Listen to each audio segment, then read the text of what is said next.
Hello, I'm Dr. Kia, a licensed psychologist and certified group psychotherapist. Welcome to my video series, Tell It Like It Is Tuesday, where I take a common esteem or relationship issue and tell it like it is.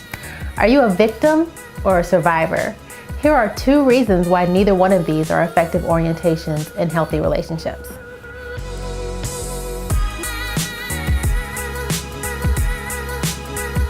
Conflict in a healthy and ongoing relationship is normal and can be difficult to resolve. I'm going to share a couple of secrets that I've learned in my practice of couples and group counseling to assist you with this. One of the hardest things for people to do is to truly understand something from someone else's perspective. You've been with yourself your entire life, 24 hours a day and 7 days a week. As a result, you're completely immersed in your own experience of the world and you know it very well.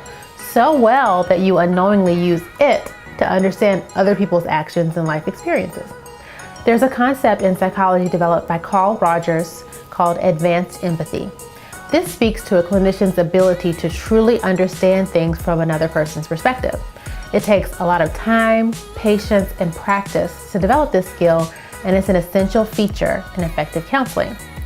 Most people who aren't trained as clinicians struggle to engage in this task, especially during times of interpersonal conflict and strife.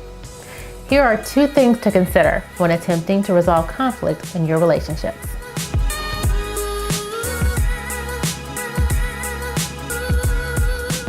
Number 1, you cannot understand someone else using your context. The first thing to consider when trying to resolve conflict in your relationship is that it's not going to be possible for you to understand your partner using your own life experiences. Instead, if you're really interested in understanding your partner and what motivates his or her behavior, consider their cultural context. For instance, does your partner come from a family where the primary love language was acts of service? If so, it wouldn't be unusual for them to express affection in a similar fashion.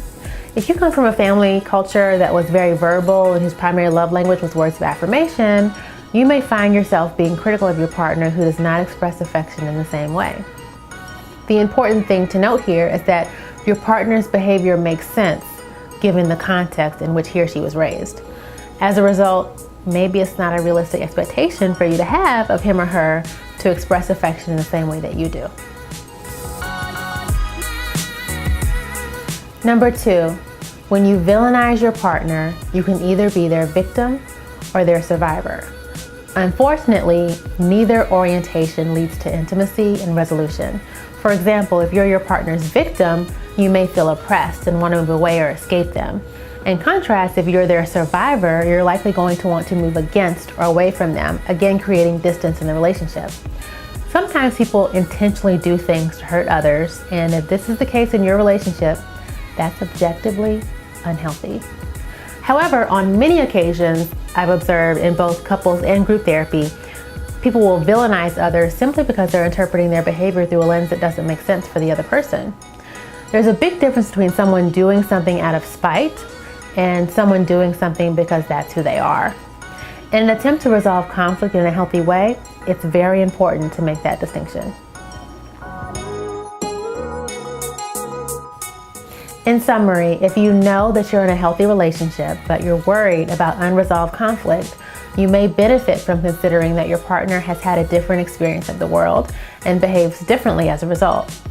You may experience some relief in the realization that your partner's behavior is motivated by factors that have less to do with your relationship and more to do with their culture. In an effort to resolve the conflict, resist the desire to villainize or demonize your partner. Doing so negatively impacts your motivation to do the work necessary to move toward him or her and resolve the conflict. Thanks for watching. If you want to know the secrets to forming and maintaining healthy relationships and self-esteem, like, share, and subscribe to my YouTube page.